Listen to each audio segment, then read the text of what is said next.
మీ అందరికీ నా హృదయపూర్వక వందనాలు. జమ్మగలిగిన దేవుని పిల్లారా, మీరు హృదయాలు వెలిగించే మాటతో ఎక్కువనే మీ అద్దెకు వచ్చినాను కనుక నేను కలిసి ప్రభు మాటలు ధ్యానం చేసుకుందాం.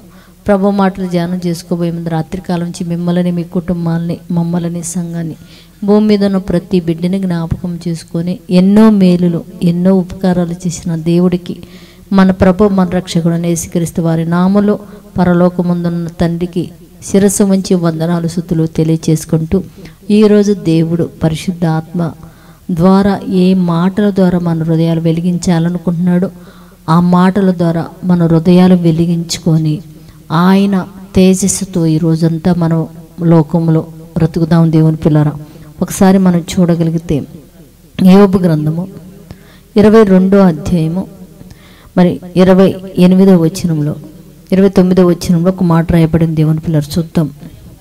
వినయము గలవారిని ఆయన రక్షించడం రాయబడింది.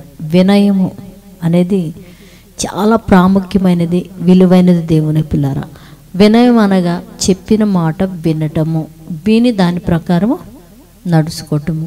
మరి చాలామంది మనం చూడగలిగితే దేవుని పిల్లరా, వినయం అనే మాట మనకి కనపడదు. మనలో కూడా కుటుంబంలో చూడగలిగితే తల్లిదండ్రులు చెప్పిన మాట ఏ కుమారుడైతే, ఏ కుమార్తె అయితే వింటుదో, విని దాని ప్రకారం నడుచుకోవడానికి ఇష్టపడతారో వారికి సమస్తం సమకూర్చడానికి తల్లిదండ్రి వెనకాడరు. ఎంతో ప్రయాసపడి కష్టపడి నా బిడ్డలు వినయం కలిగిన వారు చెప్పిన మాట విని దాని ప్రకారం నడుచుకునే పిల్లలు కనుక వారికి ఏది ఇవ్వటానికి కూడా తల్లిదండ్రులు వెనకాడరు.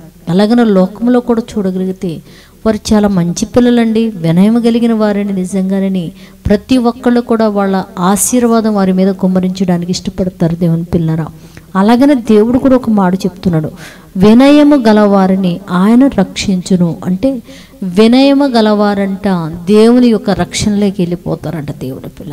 మరి వినయము లేనివారు లోకంలో కూడా, వినయం లేనివారు తల్లిదండ్రుల మీద ఎలా తిరగబడి, తల్లిదండ్రుల మీద తిరగబడి వారి మాటలు వినకుండా ఎలాగైతే పాడైపోతుంటారో, దేవుని మాటల మీద కూడా తిరగబడి దేవుని చెప్పే మాటలు వినకుండా పాడైపోతుంటారు దేవుని పిల్లరా. ఎందుకంటే వినయము గల వారిని ఆయన రక్షించునని చెప్తున్నాడు. భూమి మీద ఉన్న ప్రతి బిడ్డ కూడా వినయము గల వారై దేవుని రక్షణలోకి వెళ్ళిపోయే వారిగా ఉండినట్లు ప్రార్థన చేద్దాం. పరిశుద్ధుడా, చెమ్మగలిగిన మా పరలోకపు తండ్రి, నాయనాని కృప కలిగిన నామానికి వందనాలు నైనా. భూమి మీద ఉన్న ప్రతి సహోదరుని బట్టి, ప్రతి సహోదరుని బట్టి నైనా నీ సన్నిధానంలో బ్రతిమలాడుకుంటున్నాము నైనా.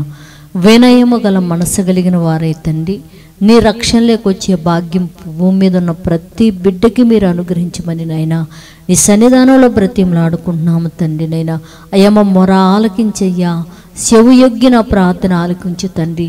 ప్రతి ఒక్కళ్ళకు కూడా తండ్రి వినయమనే మనసిచ్చి నీ మాటలు విని వారందరూ కూడా రక్షణలోకి తీసుకురమ్మని సన్నిధానంలో బ్రతిమలాడుకుంటూనైనా, ఎంతమంది అయితే నీ మాటలను వ్యతిరేకించినైనా, నిన్ను దూషించి నైనా వినయం అనే మనసు లేకుండా తండ్రి నైనా నీ కోపంలో నిలిచి ఉన్నారట్టి బిడ్డలను క్షమించి వినయం అనే మనసు వారికి ఇచ్చి నీ రక్షణలోకి తీసుకొచ్చి సహాయం చేయమని మా రక్షకుడు నీ కుమారుడైన యేసుక్రీస్తు వారి నామములో ప్రార్థన అడుగుతున్నాము తండ్రి.